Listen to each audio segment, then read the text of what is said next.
ஓம் ஸ்ரீ குருபியோ நமக. ஓம் ஸ்ரீ மகா பெரியவா சரணம். ஏப்ரல் 3ஆம் தேதி வியாழக்கிழமை நாளைய தினம் பங்குனி மாதத்துல வரக்கூடிய சஷ்டி விரதம், அதுவும் குபேர சஷ்டி விரதம். கொண்டைக்கடலை 6 எண்ணிக்கையில மிளகு உங்க கையில இருந்தா போதும், எல்லா விதமான பிரச்சனைகளுக்கும் ஒரு முற்றுப்புள்ளி வைக்க முடியும். அது என்ன பரிகார முறைன்னு பார்க்கறதுக்கு முன்னாடி நம்மளோட வீடியோஸை இப்பதான் நீங்க ஃபர்ஸ்ட் டைம் பார்க்கறீங்கன்னா மறக்காம சப்ஸ்கிரைப் பண்ணிக்கோங்க. தொடர்ந்து இது மாதிரி அப்டேட் தெரிஞ்சுக்கிறதுக்கு பக்கத்துல இருக்கிற நோட்டிஃபிகேஷன் பெல்லை கிளிக் பண்ணி ஆல் அப்படிங்கிற செலக்ட் பண்ணிக்கோங்க. இப்போ கொண்டைக்கடலை மிளகு வைத்து என்ன பரிகாரம் செய்ய போறோம் அப்படிங்கிற பத்தி தெளிவா தெரிஞ்சுக்கலாம். பொதுவா இந்த பங்குனி மாதம் அப்படிங்கிறதே சிறப்பு தான். இந்த பங்குனி மாதத்துல வரக்கூடிய ஒரு நாட்களும் முருகப்பெருமானுக்கு உகந்த நாட்கள். இந்த பங்குனி மாதத்துல வரக்கூடிய செவ்வாய்க்கிழமைகளா இருக்கட்டும், அதே மாதிரி பங்குனி உத்திரம், இது எல்லாமே முருகனுக்கு ரொம்ப விசேஷமான தினங்கள். தமிழ் மாதங்கள்ல இறுதி மாதமாகவும் 12வது மாதமாகவும் வரக்கூடிய இந்த பங்குனி மாதம் இருக்குல்ல, இத மங்கள மாதம் அப்படின்னு சொல்லுவாங்க. இந்த மாதத்துல செய்யக்கூடிய விசேஷங்கள் ரொம்ப மங்களகரமானதா இருக்குமா.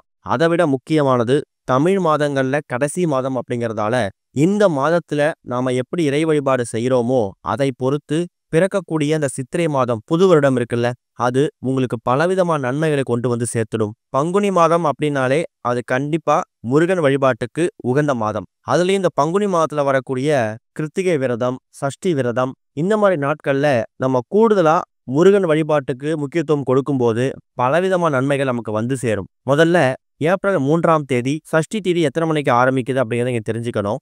ஏப்ரல் 3ஆம் தேதி அதிகாலை சரியா 4 மணி 1 நிமிஷத்துக்கு ஆரம்பிக்கக்கூடிய சஷ்டி திதி மறுநாள் ஏப்ரல் 4ஆம் தேதி அதிகாலை 3 மணி 46 நிமிஷம் வரைக்கும் இருக்கு. அதனால நீங்க தூங்கி எழுந்ததுக்கு அப்புறமா கண் விழிக்கிறதே ஏப்ரல் 3ஆம் தேதி வியாழக்கிழமை சஷ்டி திதியில கண் விழிக்க போறீங்க.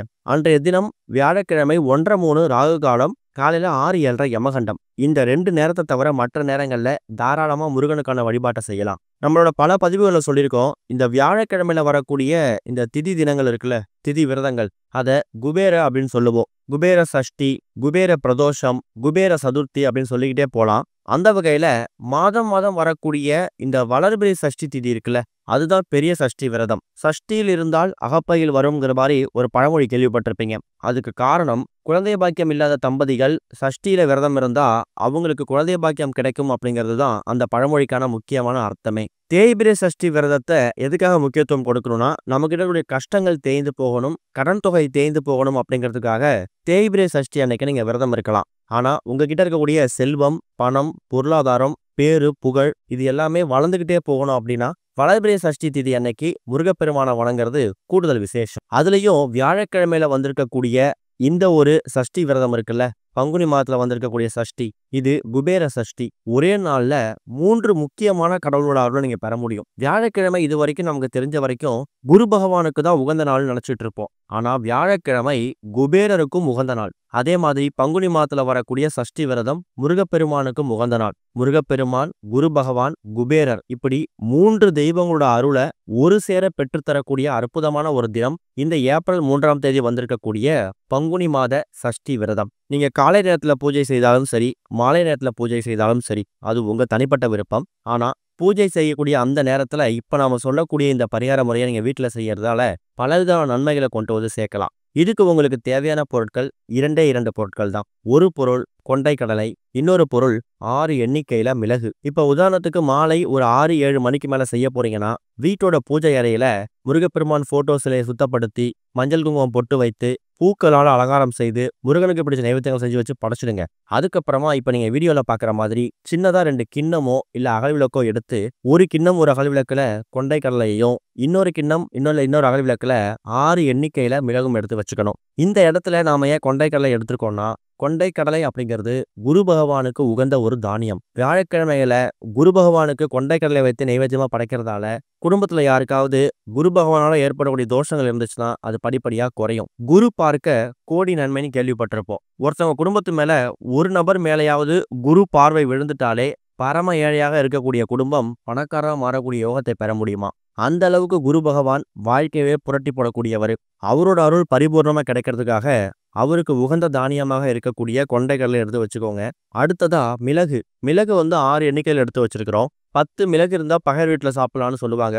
அந்த அளவுக்கு மருத்துவ குணம் கொண்ட ஒரு பொருள் தான் மிளகு. ஆனா இந்த இடத்துல அதுக்கு மருத்துவ குணம் மட்டும் இல்ல, பல மகத்துவம் நிறைந்த ஒரு பொருள் தான் மிளகா நம்ம கணக்குல எடுத்துக்கணும். கடன் பிரச்சனையை வேரோடு அறுக்கக்கூடிய எதிரிகள் தொல்லையை வேரோடு நீக்கக்கூடிய அற்புதமான ஒரு சக்தி இந்த மிளகுக்கு இருக்கு. காலபைரவர் வழிபாட்டிலையும் வாராகியம்மன் வழிபாட்டிலையும் இவ்வளவு சஷ்டி திதிகள்ல முருகர் வழிபாட்டிலையும் நாம இந்த மிளகை பயன்படுத்தலாம். இப்ப 2 கிண்ணத்துலயும் 2 பொருட்கள் எடுத்து வச்சுட்டீங்க. பூஜை அறையில இந்த 2 பொருட்களையும் முருகப்பெருமான் போட்டோக்கு முன்னாடி வச்சிடுங்க. குரு பகவான் போட்டோஸ்ல இல்லைன்னா பரவாயில்ல, ஏதாவது ஒரு விளக்கேத்தி வச்சு அந்த விளக்கை நீங்க குரு பகவானா பாவிக்கலாம். முதல்ல முருகப்பெருமான மனமுருகி பிரார்த்தனை பண்ணுங்க. ஓம் முருகா போற்றி, ஓம் கந்தா போற்றி, ஓம் சரவண குகா போற்றின்னு முருகனோட திருப்பெயர்கள் என்ன வருதோ அது எல்லாத்தையும் நீங்க சொல்லி முருகப்பெருமான மனசார வணங்கிட்டு, எங்க வீட்டில் இருக்கக்கூடிய செல்வம், பேரு, புகழ் இது எல்லாமே வளர்ந்துகிட்டே போகணும், கஷ்டங்கள் கரைந்து போகணும், கடன் தொகை காணாமல் போகணும்னு வேண்டிக்கோங்க. அடுத்ததா குரு பகவான் கிட்ட மனசார வேண்டிக்கிட்டு, குரு பகவானோட காயத்ரி மந்திரங்கள் நிறைய கூகுள்ல இருக்கு, அதை பார்த்து படிக்கிறதும் முருகப்பெருமானோட பாடல்களை வீட்டுல ஒலிக்க விட்டு கேட்கறதும் சிறப்பு. கூடவே குபேரரையும் மனசார வேண்டிக்கோங்க.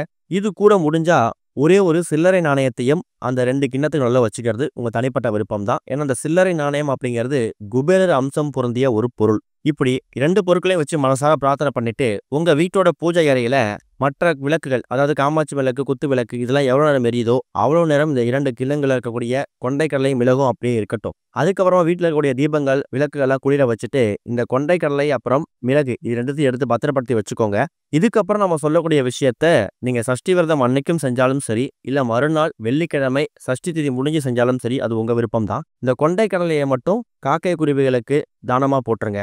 6 எண்ணிக்கையில மிளகு இருக்குல்ல, இந்த 6 எண்ணிக்கையில எடுத்துக்கூடிய மிளகை உங்க வீட்டில் உடைய எல்லா நபர்களையும் உட்கார வைத்து திஷ்டி சுத்துற மாதிரி இடது கையில இந்த மிளகை வைத்து தலையை சுத்தி தூக்கி போட்டுட்டு உங்க வீட்டுக்குன்னு தெருவுக்குன்னு பொதுவா குப்பை போறதும் இடம் இருக்கும், அந்த இடத்துல போட்டு திரும்பி பார்க்காம வந்துருங்க.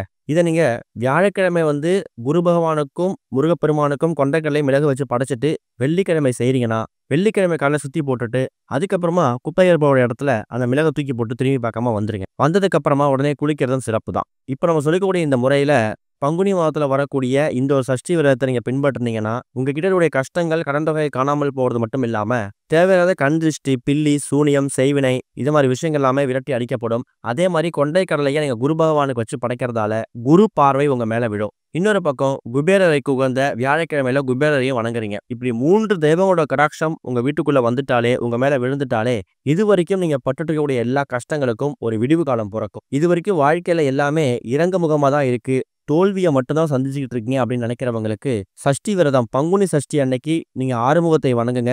கட்டாயம் உங்க வாழ்க்கையில ஏறுமுகம் இருக்கும். அதே மாதிரி குடும்பத்திற்குடைய எல்லா நபர்களும் முடிஞ்சா நாளைய தினம் கோவிலுக்கு போங்க. எல்லாரும் போக முடியலன்னா குடும்பத்தில் கூட யாராவது ஒரு நபர் உங்க வீடு பக்கத்துடைய முருகர் கோவிலுக்கு போயிட்டு, குடும்பத்துல 5 நபர்கள் 10 நபர் இருக்கீங்கன்னா அந்த 10 நபர்களுக்காகவும் ஒரே ஒரு தீபத்தை முருகப்பெருமானுக்கு ஏத்திட்டு வாங்க. கட்டாயம் நல்லதே நடக்கும். முயற்சி பண்ணுங்க. ஓம் ஸ்ரீ குருபியோ நமக. ஓம் ஸ்ரீ மகா பெரியவா சரணம்.